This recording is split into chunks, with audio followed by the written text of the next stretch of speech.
pesto. My dad's taught me so many different ways of making it.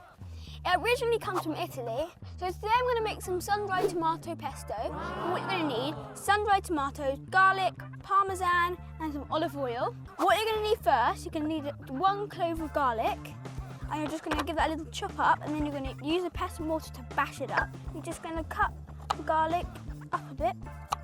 There we go, perfect. And then we can just put it in our pestle mortar, just like that. We can give it a little bash up.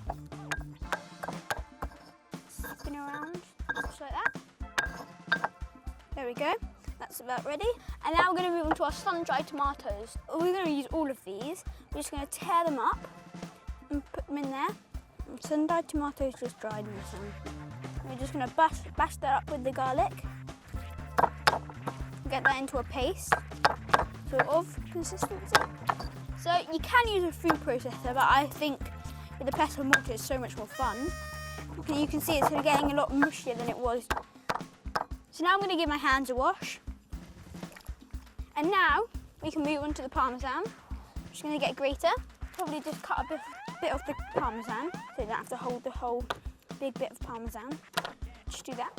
And then we can just grate this on top. I like mine with quite a little parmesan, make it nice and cheesy. There we go. So now we can just stir this in. And we're not really gonna bash it now. We're just gonna muddle it, just like this. It's nearly ready. We're just gonna add some olive oil to make it a bit more loose. We're just gonna add a generous drizzle of olive oil. That is about enough. And then I'm gonna give that a good stir. The oil from the sun-dried tomatoes that we left in there, we can just add that. So now we've added our oil and we've mixed it in, we can just bash it up a bit more to finish it up. And you can see it does look a bit like a pesto now. Now we can also add some pepper.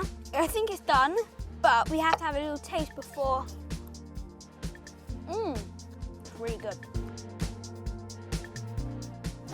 And now we can put our pesto into this little bowl here. And after this we can plate up.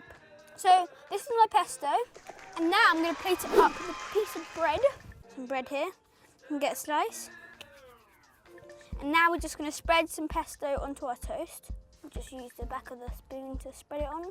And then I've got some other things that we can add onto the toast to make it even more better. We've got some mozzarella here, and you can just tear that piece up and just sprinkle it on top. Lovely jubbly. I've also got some basil here, so we can just tear that up. What I like to do is put it like that, fold it, like that, and then just get a knife, do that. I just sprinkle some on top, like that. So we've got our toast, we've got our pesto, we've got all our toppings, now we're gonna have a taste. Delicious. This was actually really good, I loved it. With the pesto, it's so much nicer than just plain bread. But we can't just leave this to waste. We have to give it to Dad to make some pasta later. Oh,